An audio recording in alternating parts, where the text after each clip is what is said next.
Hey, and welcome into the Big Ten Huddle. I'm your host, JR. I've got a lot to talk about going on in the Big Ten. Indiana falls short of Notre Dame. They're driving here at the end of the game, and in fact, they just scored a touchdown. So that was quite the way to start the podcast there. But yeah, unfortunately, Indiana is probably not going to win this game. They would need a 2 point conversion and an onside kick and a touchdown with another 2 point conversion just to tie the game. So we'll be here watching it as we kind of discuss the game here at the end. Zach, what are your thoughts on everything that's going on in this game tonight? Well, so clearly I'm on a delay because you said that they scored, and I was like, oh yeah, they scored like 2 minutes. Oh no, they just scored a touchdown. So I'm like in most of my life, I'm a little delayed. Well, this is one of the reasons why we weren't sure about doing the like live watch show, right? It's like Yeah. everybody synced up together and on the same um thing or whatever. It's hard. 2 point conversion try. What do you think happened? Guess. I'm gonna They guess get it or not? they did not get it. Yeah, they did not get it. So yep, they did not get the 2 point conversion try, so that'll be the game for Indiana. I would like to say hard fought win, and I'm not going to be super negative on Indiana. Um, I'm just a little disappointed in Kurt Hmm. Cinetti in this one. Definitely didn't have the start you wanted to have, 3 and out, very first drive there. There were some things that maybe could have been a little bit different. The interception in the red zone definitely doesn't help things out, but at the end of the day, Kirk Cignetti was coaching scared a little bit at the end of this Hmm. game. 10, 12 minutes left in the game, and they punt the ball from the whatever, I don't know, what was it, 20-yard line or no, not the 20, the 40, 50-yard line or something like that. I know it was fourth and 11, but if you want to win the game at Notre Dame, you got to go for it there. Hmm. Yeah, it's interesting. A lot of folks were talking about how Indiana has really thrived with their RPO game, and I think Notre Dame gave them a lot of light boxes and really depended on their defensive line. And so some of that looked like it was, scared coaching. I wonder how much of those were checks at the line of scrimmage where there's a read and Curtis Rourke is giving. But I think between Signetti not going for it on fourth down, but I think also Curtis Rourke, both in his decision making and I think in just his poise, like it just wasn't what we expected. And I thought at least against Ohio State, it was warranted. Like he was getting pressured all game long. In this game, he certainly had pressure, but it just felt like he really deferred quite a bit to the run in the RPO game. I get you had light boxes, so that makes sense schematically, but especially when you got down 2, 3 scores, you gotta throw. You gotta have as many possessions as possible. I felt like this game really pivoted early when he threw the pick to Xavier Watts, and then Jeremiah Love hit a 98-yard touchdown. Uh, that could have been 7-0 Indiana. Instead, it was 7-0 Notre Dame quick. And it just felt like the game changed and they never looked back.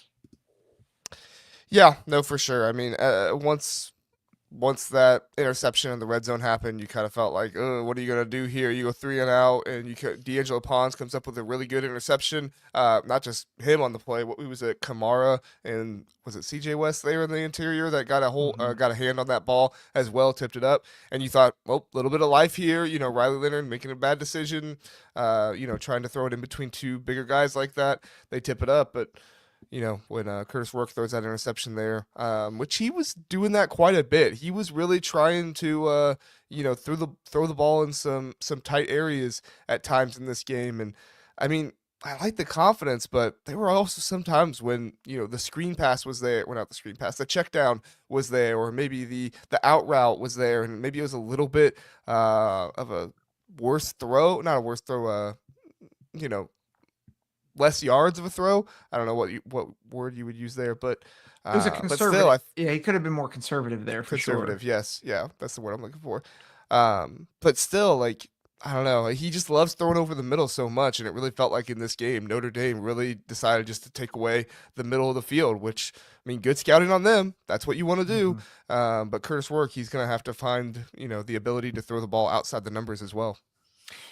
Yeah, I think it's so. I'm going to say something that people aren't going to like me saying, but I think it gives context. I think we both went into this game knowing that Indiana was an inferior team to Notre Dame, top to bottom. Like Notre Dame is more physical, and I think that bore out. I mean, However, talent wise, athlete wise, yeah, all that stuff. I think we covered that pretty well in the preview. Yeah. yeah. However, there are things you can do, and like Indiana's not so inept that they couldn't have mitigated some of that. And I think one of the ways that you do that is, if you can get up early and try to stay on them. It's a little bit kind of what Georgia Tech did with Georgia was, all right, we're gonna be explosive early. Um, and I am surprised that Indiana didn't have more counter punches, because I think that was maybe part of the problem, is that it seemed like they kept relying on the RPO. It's like at some point our guys are going to win. It's like maybe, but like you're now talent equated, if not the lesser opponent. How do you have a counter punch? And I'm not sure they really had one. Like there were not many trick plays, if any. It was a lot of depending on the run game, depending on Curtis Rourke, doing what he's done all season, which I understand that the confidence, but there weren't a lot of counter punches to get you on the board and to really push the pace, which is I feel like what Indiana needed to do. And instead, they really let Notre Dame dictate this whole game. I don't think, and I'm sure we'll get to this, I don't think it means that Indiana didn't belong. I think it just means this was it wasn't a great game plan for a guy who's trying to elevate his program. And like I think he'll do better next time. But this was not the greatest game plan for a team that was going to struggle if uh that was inferior in terms of talent and athletes and all that. Yeah, I mean, let's run through the game really fast, and then we can kind of get into more discussion there. And we've got people in the chat commenting and talking about the game and everything. We really appreciate you being here and talking through the game with us. Obviously, there's going to be a lot of Indiana dejectors and a lot of people, the Indiana fans that are going to be upset about the game. It's all good. However you want to respond, we just always ask you keep it respectful. But I mean, very first drive of the game, 3-and-out, Indiana. The second play of the game for Notre Dame, Riley Leonard throws that interception, right? And then Indiana, they get the penalty holding there that gets it on 1st and 20, and then they go 3 straight run plays, and then they try to throw the pass over the middle, and it gets intercepted. I understand wanting to capitalize on the wanting to build the run game up and wanting to attack those weak boxes, but you have to find something else to go after them when it's obvious that your offensive line is not able to block those guys. And unfortunately for Curtis Rourke, he wasn't able to find those things, and that's what ultimately led to the interception there. Again, still early in the game, but overall, it was a difficult situation. And then that interception leads to the 98-yard touchdown run by Jeremiah Love, which, massive props to him. Great run by him, just absolutely fantastic. And then Indiana, they come back. They have a little bit of a drive there. They run for 22 yards from Tyson Lawton. Felt like there was a little bit of juice going there. Things got a little bit better, but ultimately they flame out in that one. And Zach, if at any point in time you want to stop me and say something, feel free. You're good. Notre Dame gets the ball, about 7 minutes left in the game. They go on a big, long drive. What was it? How many plays was that? Holy crap. But really, I mean, there wasn't that many big plays. They just kind of kept driving and kept going. They had a 20-yard pass, or no, a 20-yard rush by Jadarian Price, which was really good for them. But then you get into second quarter, and in the second quarter, you get the touchdown off that drive. Indiana, they have another okay drive. They have a big play. Then Notre Dame gets the ball back. They have a big play, but then they go 3-and-out after the big play. Indiana, another kind of drive there, get a field goal, and then Notre Dame goes into the next couple drives, has a good drive. Then you go into halftime, and Notre Dame hits that 40, was it a 49-yard field goal?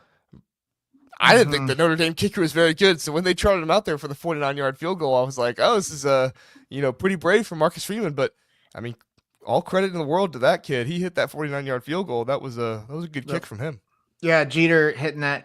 And I'll be honest, I think that it's hard to say that a field goal is a game changer when you had a 98-yard touchdown in the first half, but it extended it back to a full two possession game. And I think that between that and then the punt return coming out of the half, it just buried Indiana on the wrong side of the field going into the second half. So you're down 14. You're like, okay, we need to get a 3 and out. Well, they got I don't know if it was a 3 and out, but they were able to force a punt. Yeah, it was a 3 and out, but then they're at their own end of the field, so you can't do much. And then Rourke gets sacked, and then Notre Dame gets another field goal to extend it to a 3-score game, 20-3. And it just felt like every drive then became must score, and I think that just made things really, really. I think that pressure just continued to kind of pour on Rourke. Let's not forget too. I thought there'd be more Indiana fans, but I mean, you could hear it in the broadcast how freaking loud that place was, and like I have no idea what the crowd noise level was when they went into Columbus because Fox doesn't. I don't think they really do a good job of capturing that on TV. But if what we heard from the broadcast is anything, that might be a much tougher atmosphere than Indiana has faced all year.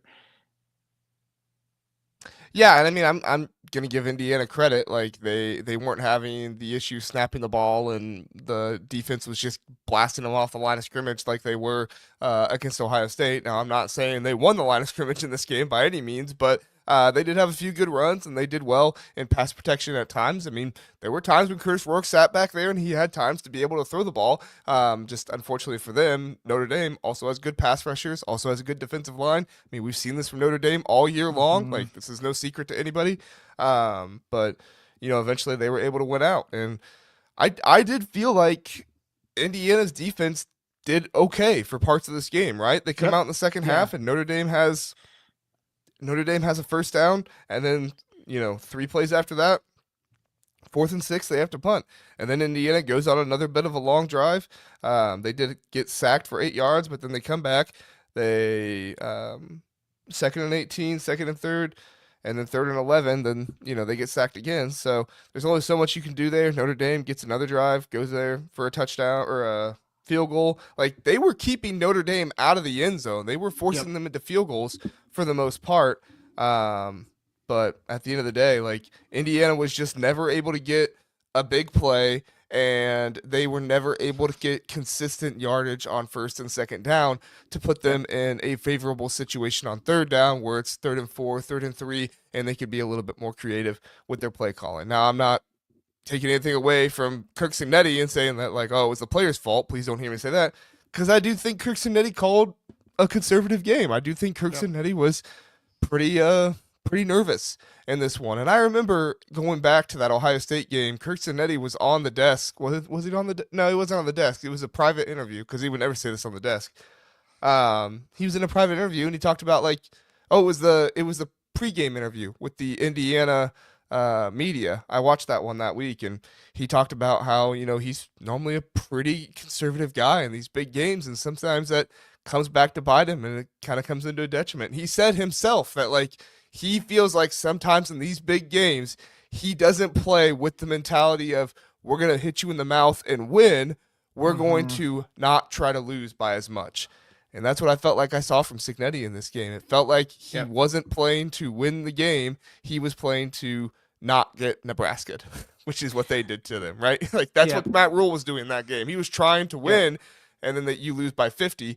And so instead, in this one, Cignetti loses by 10, but it felt like a lot more than 10 to me.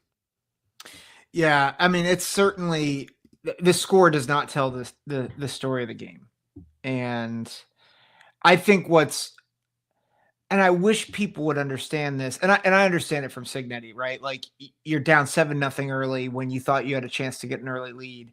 That changes your mentality, right? And I think we've seen it with Ryan Day, as we've covered Ohio State quite a bit. And I think you see it with a lot of coaches. Everybody has a good plan until you get hit in the mouth. And that's what happened. Like I think Signetti had a good plan, until they got hit with a 98-yard touchdown run by Jeremiah Love, and they're like, "Oh gosh, what are we gonna do?" And I think that ultimately Signetti, that's when he started to clench up a bit. But yeah, this game was Notre Dame dominated this game. It's why I said in our playoff preview, if Notre Dame wins this game, I think they have the easily the better shot to beat Georgia. And I mean, I'll tell you right now, I'm picking Notre Dame over Georgia. Um, when No that question. game comes No up. question. Like I think Listen, Georgia shouldn't even be in the playoffs. They lost their starting quarterback. I hear when you lose your starting quarterback, you shouldn't be in the I playoffs. I'm not gonna go after that argument, even though I want to. I'm just gonna bypass it. But in all seriousness, like I think Notre Dame. I think there are a number of people on Twitter saying neither of these teams belonged, and I was just like, guys, you need to understand Notre Dame's going to be favored come when the lines come out next week. I already in the futures, Notre Dame's a 1.5 point favorite. Yeah, they're going to be favored. And you better be ready for Marcus Freeman beating Georgia.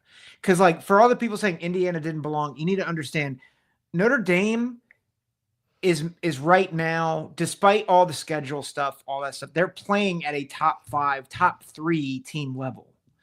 And that was my fear in picking Indiana was okay, I think Indiana can exploit some things with Notre Dame.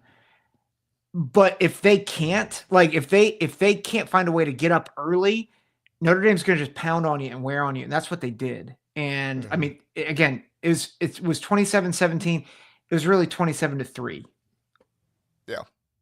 Yeah, no, for sure. I mean, Indiana does come back and they score those points. You still have to count those points, right? I mean, other teams have scored points in garbage time, and, Yep. you look back and you remember those. So 2 weeks from now, people are going to say, oh, Indiana only lost to Notre Dame by 10. Here in the moment, we don't Mm-hmm. say that because we remember Yep. the context of everything that went on. But, looking back 2 weeks from now or 2 years from now, they're going to say, oh, Indiana only lost by 10. Yep. Even though, like you just said, that context, look at the context, it's not really true. But I would just say to people who were saying like Indiana didn't belong, that's fine. You have a right to your own opinion. All I'm going to say to you is you better be saying the same exact thing when Texas loses to Clemson and when Tennessee loses to Ohio State. Not saying both of those things are going to happen, but if either of those things happen, you best believe you better say the same thing because guess who Texas beat this year that's ranked? Nobody. Guess who Tennessee beat this year who's ranked? Nobody. Guess who played the bottom half of the SEC all season long, other than one or two games? Texas and Tennessee. You can say the same exact thing about Texas and Tennessee and their schedule that you can about Indiana. And guess what? You can tell me the big bad SEC is great and everything. Oklahoma is not better than, like not substant they may beat them in a game. They are not substantially better than Wisconsin. They are not substantially better than Minnesota. Like they are not substantially better than Michigan. They are not substantially better than these other teams. They are still a 6-6 or a 7-5 team. Maybe their Yep. record is a little bit worse because in the SEC. But guess what? This is not an Oklahoma team that's 6-6 in the SEC, but they go to the Big Ten and they're 10-2 all of a sudden. Just not it's just not what happens. Yep. Brent Venables had no wide receivers this season. He played like 3 or 4 different quarterbacks, right? They had a good defense. Shocker. That's basically what the Big Ten is, right? Really good defense. You have some struggles here on offense, but if you keep your offense intact in the Big Ten, you got a good chance of winning some games and doing a good job. Unfortunately for a team like Iowa, that didn't happen this year. And guess what? Yep. Iowa still went 8-4, and who knows what's going to happen in their bowl game. That's another thing that's going to be it. Like the bowl games are going to be so, you know, crazy and everything with. I mean, we just saw what Florida basically shut out Tulane today. Tulane scored with like 30 seconds left or something like that. Yeah. Every SEC fan in the world is going to say, "Oh, look at Florida! You know, the team that should have been ranked top 25 all year. They were playing a true freshman quarterback and a true freshman running back because half their team's in the portal and half of their team just like sat out this game." So, Yep. congratulations, Florida! You beat a team with like half their team sitting out and then transfer portal. But yeah, that's my SEC rant. Would you like to add to it, Zach? Well, I'm going to take it a little bit of a different direction because I agree with a lot of what you're saying, but I that was think my favorite part of the game, Philip. it was, The that 20 was number great. 21. I think his name was Watson. I was like, this is my favorite part. Sorry, Zach. Go ahead. Yeah. Well, and Kurt Sky Upod is going to get going where I want to go. I cannot stand it when people look at the playoff as a television product. And here's what I mean. As soon as Indiana started struggling, it was like, well, see, we're going to have to look at strength of schedule more closely from now on. Like it wasn't a factor this year to begin with because, hey, we were comparing a 3-loss team to a 1-loss team. Why? Because of strength of schedule. Goodness, are we stupid? But besides that, a playoff is not. You ever notice how people always bring up the strength of schedule, but not strength of record, Zach? You ever notice how people want to bring up, oh, their schedule is so hard? Well, what good teams did they beat? Well, nobody, but their schedule was so hard. It's like, okay. Yeah. Sorry, Yeah. go ahead. Hashtag Lane Kiffin. Yeah. Although, I mean, they did beat Georgia, Right. but they also lost to Kentucky. So, whatever. And LSU, Yeah. who USC beat as well. Yeah. Yeah. So USC should be in the playoff. Agreed. Yeah. No. Lincoln Riley. No. The thing that drives me nuts, though, is often it's the reason why people are saying it is because we didn't get the game that we wanted to see. Well, I'm sorry. Is a playoff about teams earning it on the field, or is it about what you want to watch on TV? Like, how many awful playoff games do we see all the time in the NFL or in the NBA or in Major League Baseball? Like, grow up, man. Like, this is a phenomenal story for Indiana. And, like, regardless of how this game played out, they deserve to be here. And anyone who's saying they didn't deserve to be here because they stunk in this game, they need to shut up because they earned it. This was not a referendum on whether they earned it or not. They earned it when they were selected. And I hate that language because they were selected. They earned it because they went 11-1 and they beat the teams that were in front of them. I don't care what you think Alabama would have done in this game. You want to know why? Because Alabama had less yards than Indiana did against freaking Oklahoma. I don't care. Alabama didn't deserve to be in this mess. Ole Miss didn't deserve to be in this mess. Indiana earned it. Just because they lost and just because they got beat handily doesn't mean that they shouldn't have been in. It's terrible logic, and I cannot stand it.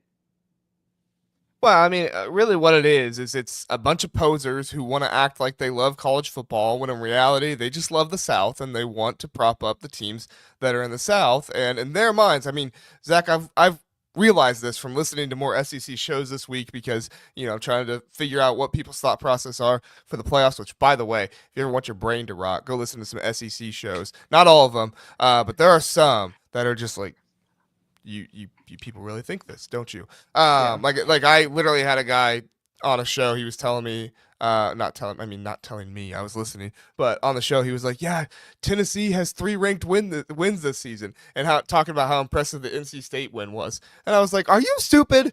You think an NC State win is impressive? Dope? Like, sorry, I probably shouldn't call people dopes, but still, like it was insane. I was like, what in the world, dude? But like my point is all these people want to talk about how we need to get the best teams in college football, and this is what's best for college football. It's like, No, dude, what's the best part about college football is the fact that you can get a team that was supposed to finish 17th in the Big Ten, and they did the improbable and made it to the college football playoffs. Maybe they're Mhm. overrated, maybe this, that, maybe they never belonged. Who cares? Whatever. Like, maybe they didn't belong. You're going to tell me Alabama would make a run at 10th and win this playoffs? No freaking way. There's no way they would do it. At the end of the day, Indiana made it into the playoffs. It was a great story. It was so much fun to watch all year long. And if you are somebody who truly actually cares for college football and wants to see parity and wants to see something, somebody other than Alabama, Georgia, Tennessee, Ohio State,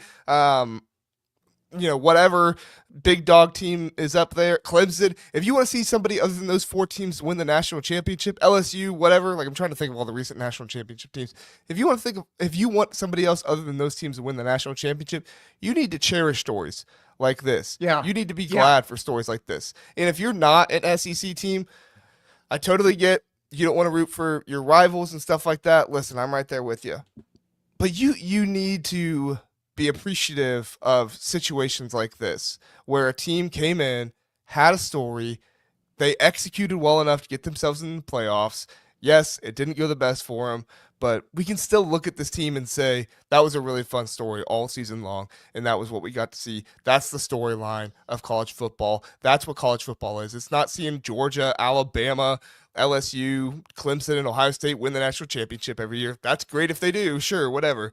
But this is what the 12-team playoffs is. It's actually seeing teams have a chance and actually getting into the playoffs. And now, guess what? A new story has emerged. Notre Dame versus Georgia. Big bad Georgia, who's won two of the last three national championships. Notre Yep. Dame, who can't win a big game, to save their lives. Everybody talked about it before this game. Can't win a big game to save their lives. The new story will be written if Notre Dame goes on to beat Georgia. And you know me, Zach. I'm not a big Notre Dame fan, but I'll be rooting hard for Notre Dame in that Oh game yeah. Oh yeah. because it will be so sweet. It will be such a nice piece to college football today if Notre Dame wins and we start seeing Marcus Freeman take this narrative that Notre Dame can't win the big one and they go and they beat Georgia. It would just be fantastic. Yeah. Well, and I think to that point, I had this thought during the game today. Can we talk about the coaching job Marcus Freeman has done with Notre Yeah, Dame? fantastic. Yeah, And I know Notre Dame's they're not a Big Ten team. They kind of feel like they should be, but they will be. Don't worry. yeah, they will be. That'll be like 20 of our videos in the offseason, right? Why Notre Dame is going to join the Big Ten in 2037. Marcus Freeman, he's had the reputation that they've lost games that they shouldn't have. Marshall and NIU. But one of the things that I'm grateful for this playoff is that he has done the opposite of what his predecessor has done, right? Like Brian Kelly did lose all the big games. Marcus Freeman hasn't, right? Like he did lose the Ohio State games, but like they beat Texas A&M at Texas A&M. And like at the time, that was a huge win for them, right? Like I think there was another big game that he won, but he has been better in big games than his predecessor. And the fact that they've rebounded so well against, after that devastating loss, which I think a lot of people thought, well, they're done. They are not they're not going to make the playoff. Well, they made the playoff. They're now in a quarterfinal with Georgia. And again, I'm not sure there's a team that's playing better than them right now in the country. Yeah, I mean, it's definitely a different brand of ball than maybe some people think can win it all, right? Riley Leonard kind of dinks and dunks it. He they don't have a super great deep passing game. If they are going to get a long pass, it's probably going to be something that's thrown underneath. Maybe this is something that's 10, 15 yards over the middle that can go for a little bit. But at the end of the day, I mean, I didn't say it in the preview and I should have. I was kicking myself that I didn't.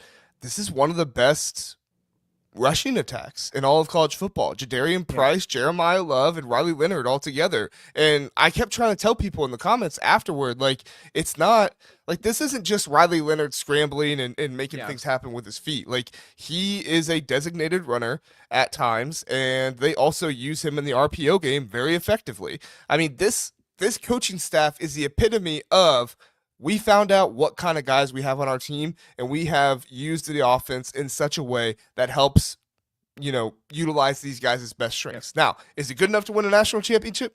I don't know. We'll see. You need a little bit more versatility in my mind to win a national championship, but this season is so wide open. I'm not going to count it out. Like, if Notre Dame beats Georgia, which they should, I'm going to be picking Notre Dame to beat Georgia when we do our picks, for it and everything. If Notre Dame beats Georgia like they should, I think you probably see Notre Dame in the national championship game. Now, Penn State's going to give them a really, really difficult game for sure. But I mean, if Penn State gets there, they still need to win 2 games. So I'm not going to count it, count on it for sure yet. But I like to think Penn State will get there.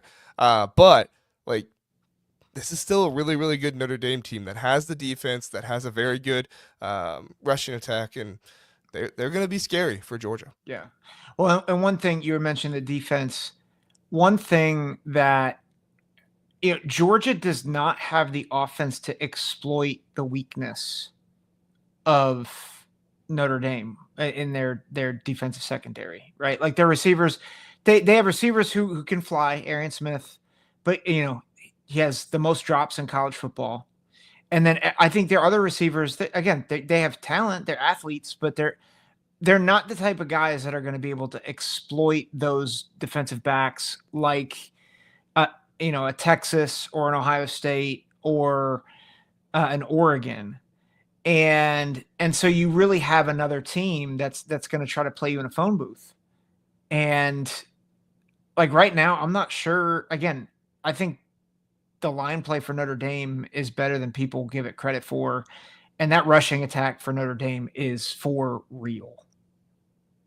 I'm pretty sure Notre Dame, like, I need to go back and look, but I'm pretty sure they've had injuries on their offensive line all season too. Like, Ohio State fans, myself included, want to talk about give Ohio State's offensive line a little bit of a break because of all the injuries they've had. Like, pretty sure going into the season, Notre Dame, like, pretty sure they were starting a true freshman, either left tackle or right tackle, and then they've had 2 or 3 injuries this season that's made them have to shuffle that line around. I mean, massive job by the offensive line coach that he's been able to get them to where they are. Now they're going to go up against probably their toughest test of the season. No discredit to Army and Navy, but sorry, your defensive line is not Georgia level good. But they're going to go up against their toughest test in a Georgia defense that is one of the better defenses in all of college football this year. So we'll have to see. But question right here. He says, what did you guys make of the Notre Dame fake field goal that made Kirk Cinetti take a timeout? I mean, I think that was probably what Marcus Freeman wanted, right? Yeah. He probably wanted him to see it and, kind of freak out there for a second. And I mean, if that's what you wanted, the ball's on Marcus Freeman to say, snap it. Like, because they didn't get it. And they were lucky that Kirk Cinetti took that timeout. I wondered if he was putting that on film for Georgia. Oh, that could have been too. Yeah. Yeah, that could have been too. All right, Zach, if anybody else has anything they want to talk about from the game, put it in the chat. I do think we need to probably end this recap because we're not going 2 hours or anything like that tonight. No, I'm tired. no. Sorry. Yeah. We probably do need to end this recap though by talking about the future outlook of Indiana, right? Because it's been kind of and it's going to be a bigger topic as we go.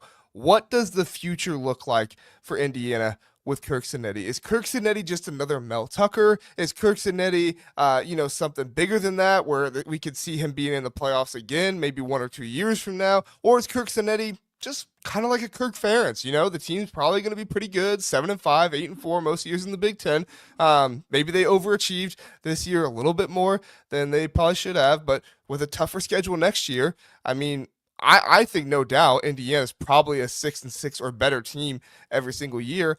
I don't know if I see them get into the playoffs again because I think they were aided a bit by an easier schedule this year. Not taking anything away, I'm just saying that aided them and helped them.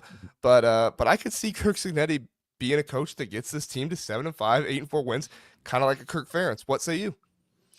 Yeah, I mean, and I think in the New World Big Ten, I think I think he can certainly do that. I think the issue is, can he have the same type of success in the transfer portal that he did this past year? Because I mean, that was a big part of it. Over 30 players came. He had a lot of personal relationships. Plus, he was able to identify guys like Curtis Rourke. And so, can he do that again, where he gets some of the best and brightest from the group of five, cherry picks a few, top stars, maybe in the Power Four? And I think that's one of the benefits of being in the playoff this year is it becomes, hey, we got to the playoff this year. Now we just need a few pieces to kind of get over the hump.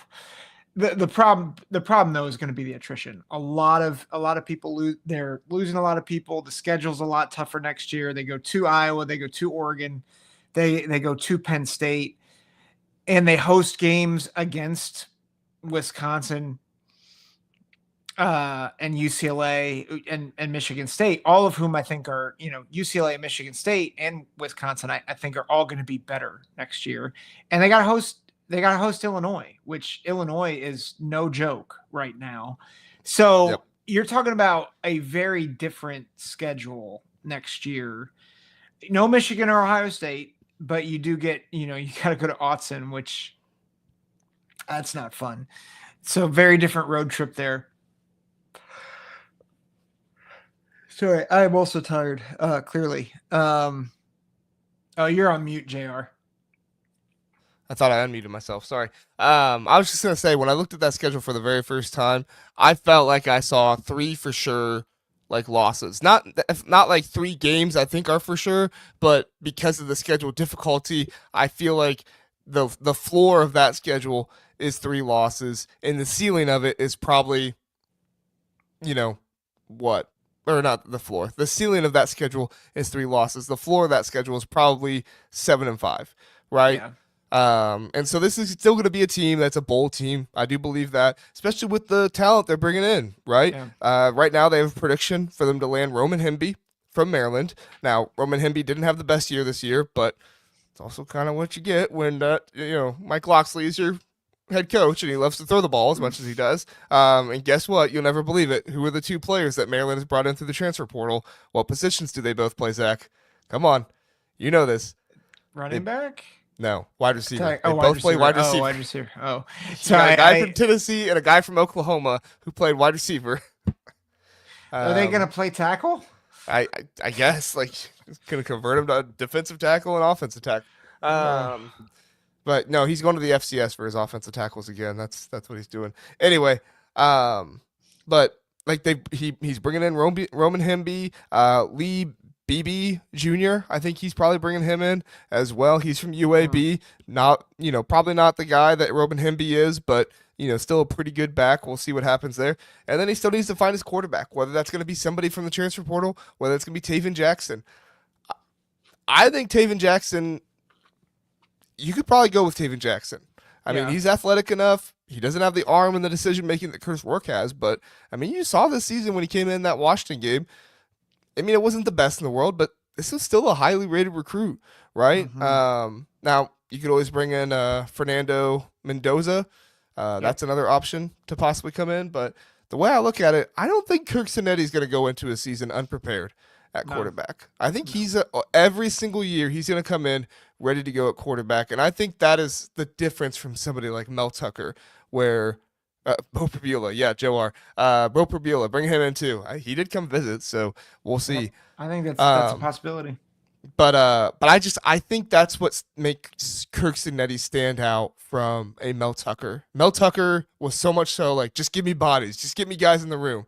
Whereas Kirk Cinetti, I think he understands the dynamic of his team and what he needs better than Mel Tucker and builds it. And he's more experienced than Mel Tucker, right? Yep. Like, that's the thing I keep saying when people say, oh, he's just Mel Tucker. It's like, well, Mel Tucker coached for 1 year at Colorado, and then he got to Michigan State and made a bunch of money. Yep. Like, Kirk Cinetti cut his teeth. He was at Bama with Nick Saban. He coached in the FCS level. Yeah. He coached in the Sun Belt. Now he finds himself in the Big Ten. Like, he's cut his teeth. He's a pretty experienced guy. I can't imagine that he's going to go into a season unprepared.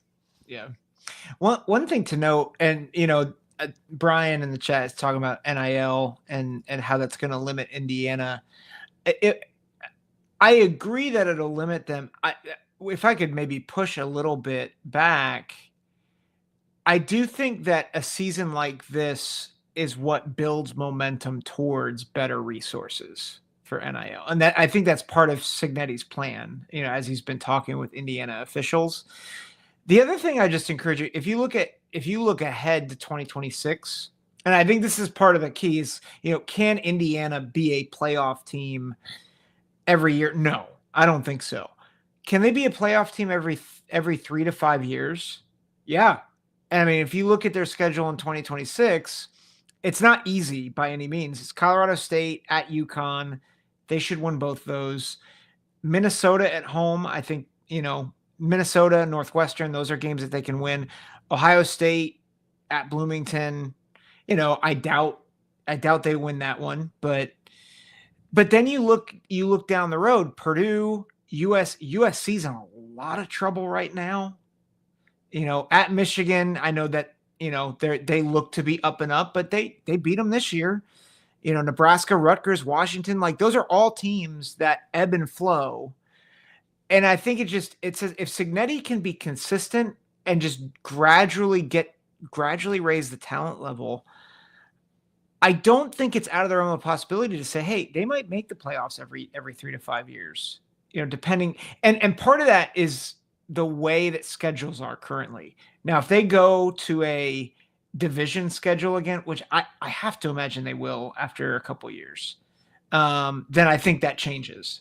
But I think you have to be aware that the scheduling is almost as important as roster management at this point in terms of playoff.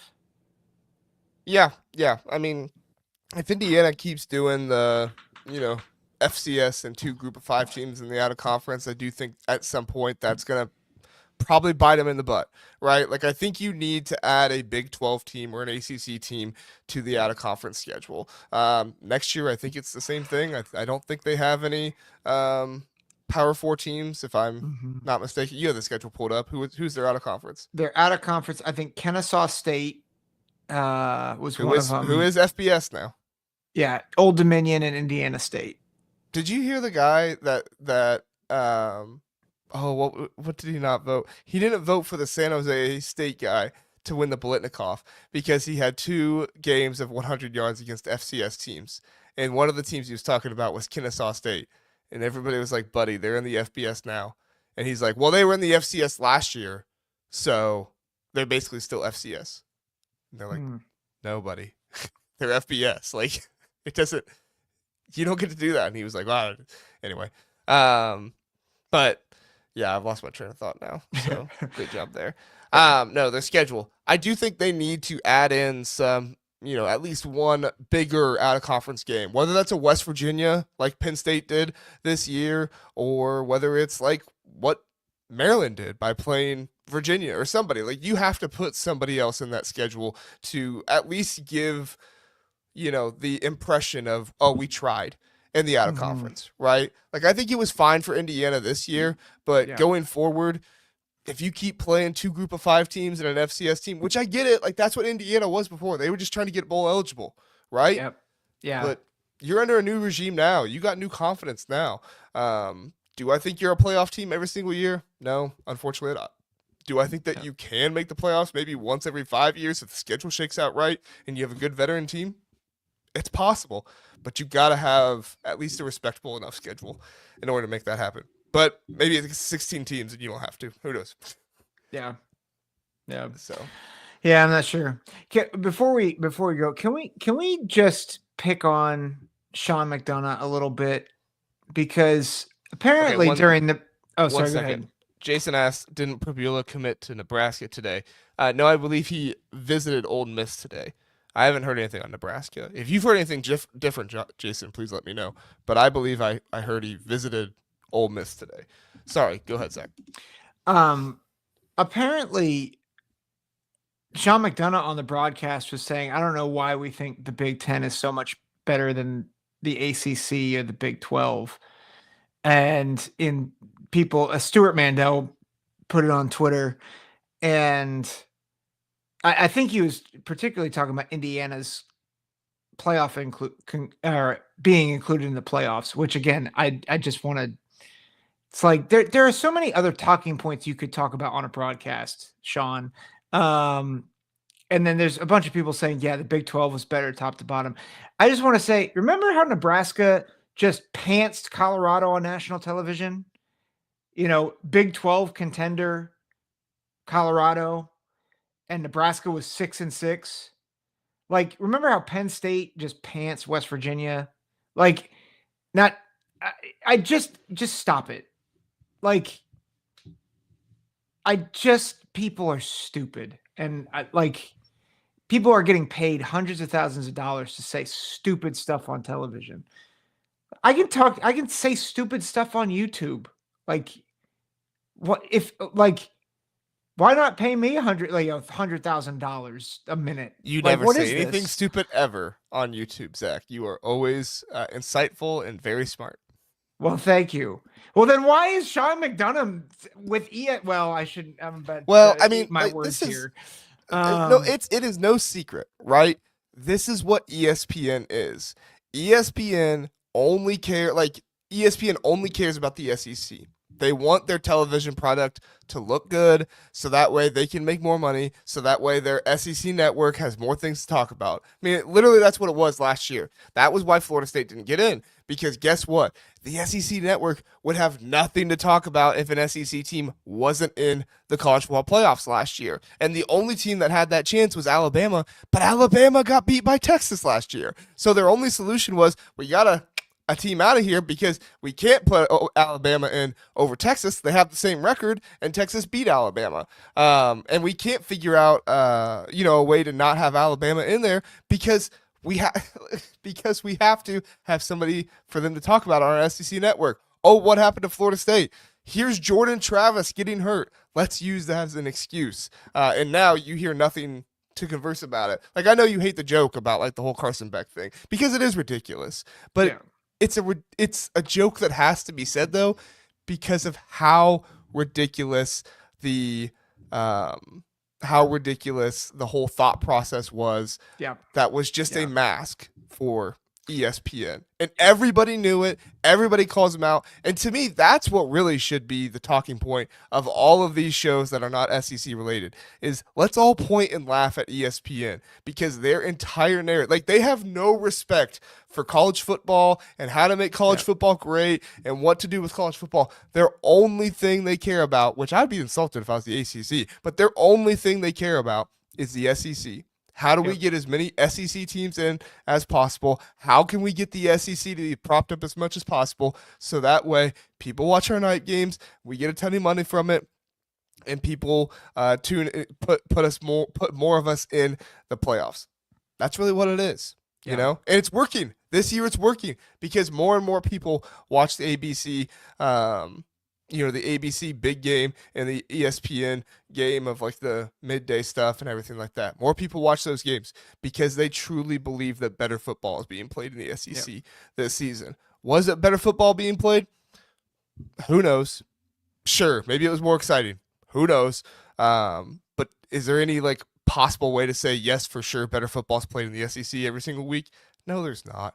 Carson Beck throws so many interceptions. Quinn Ewers throws a ton of interceptions. You got quarterbacks like Marcel Reed and Taylor Green who can't throw a ball to save their lives. Like, better football is not being played in the SEC. And Nico Iamaleava, like, we'll see what he does against Ohio State. And if he comes out and plays well against Ohio State, hats off to him. But he's not been a spectacular quarterback this season. He's only had 2 games in the SEC this season with more than 1 touchdown pass. Like, and you've played a pretty weak SEC schedule, you know? So yeah, it's a I mean, there's a lot going right with college football and there's a lot going wrong with college football. And it's unfortunate because I feel like the 12-team playoffs should be something that should be celebrated. But I feel like what keeps coming up are the issues with college football, whether it be NIL, whether it be the portal, or whether we're talking about ESPN's involvement of really monopolizing the sport. And it's a shame and it's a sham. Like I hate that game day was at both this game and is at Ohio State tomorrow because that show apparently it's record breaking. I'm like, I don't know why, because it's awful. And like, this is me being It's because it's made for casuals. Like it's yeah, not made for the hardcore fan. That's me and you, Zach. We're the yeah, hardcore fan. Everybody that's in this chat right now is the hardcore fan. We are all the fans that pay more attention than just watching the TV and figuring out. I talk to some people who are college football fans at church and all these different things, and like it's for those people. And I'm yeah, not saying anything bad about those people. Like they're casual college football fans, and that's great. I'm yeah. happy for them that they enjoy football on that level. But it's Mhm. for the people who tune in basically just to watch the football game, maybe watch the pregame. Maybe get together with their buddies and have a pizza and sit down and say, oh, this team stinks or this team's good, whatever.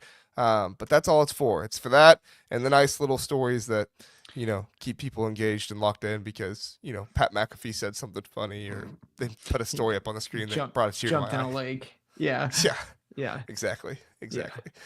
No, and I agree, Philip. Pat McAfee is entertaining. I'm not saying anything bad about Pat McAfee. You won't find me saying many bad things about Pat McAfee. yeah. But yeah. All right. Anything else, Zach? No, no. I think you said that we wouldn't go. We probably wouldn't go beyond 30 minutes, and I've somehow gotten us to go nearly an hour. So I feel Well, like the chat. my work here is done. Credit to the chat. The chat is more lively tonight than I thought it would be. I did not think. Oh, Blue Wolverine's here. Hey, Blue Wolverine. Good to see you, man. Hmm. Um, I did not think it would be as lively tonight with the Indiana loss, but we are getting the lively people. One more comment really fast. Jason brings up something. He says our only hope is CBS Fox can force the CFP to rotate the championships, and that's really what it is. Like there Hmm. needs to be another group that stacks up and does something more for college football. Unfortunately, that's basically what ESPN has gone fully into is college football, college basketball, and they've kind of become the driving force for all this stuff. Yeah, CBS and Fox, all these other ones, they're just trying to play as many, games and stuff like that as they can, whether it's NFL, college football, whatever it might be. But to me, that's why we need more podcasts like this, like the Big Ten Huddle, like the Eyes on Big podcast, like all the other podcasts of people we bring on, and the Voice of College Football guys with Justin and everybody else. Like that's why I want the Big Ten Huddle to not just be me and Zach, but to be other people coming on here as well. Now it's kind of turned into a little bit of just me and Zach because I think it's overall kind of a better product when you have two hosts that are on regularly. But but at the end of the day, like I think you need as much additional content out there as possible because otherwise ESPN is just gonna have a monopoly on it all, and they're yeah. gonna convince people like Sean McDonough tried to do tonight, which is the SEC is so much better and the Big Ten is just as bad as the Big 12 and the ACC, which is wrong. It's just stupid. Yep, It's just so dumb. it is. We're It is. So fighting the good fight. yes, we are, and guess what? We will continue to fight the good fight on Sunday night when we recap all the games. Listen, we will not be able to be here tomorrow night after the Ohio State game because that's a lot. Hmm. And plus, I have to do post game for the Voice of College Football Ohio State channel over there. So check me out over there if you're an Ohio State fan and you want to see that. Come find us after the game, or if you have another group that you typically like to watch, that's fine. I get it. Come listen to us after that, maybe in the morning or something like that on podcasts and YouTube, all those different things. So, Zach, you got anything you want to tell people about before we get out of here? Nope. I am hoping and praying for an Ohio State win tomorrow. So Even though you picked Tennessee. yeah, I don't care. Like I'm expecting Tennessee to win, and if I have to eat crow about being wrong about that game, oh, I will just be heartbroken. No, Yeah, I'm I will sure you be will. yeah, yeah. Oh, it'd Uh, be really good. Brian's giving you the OH. Zach, you gonna finish it for him? I know. There you go. There you go. All right, everybody. We really appreciate you being here. This has been such a fun season. Obviously, it's not over, so I'm not ending Yeah. it or anything. But just every now and then, I feel like I have to tell everybody, our listeners, how much we really do Yeah. appreciate you.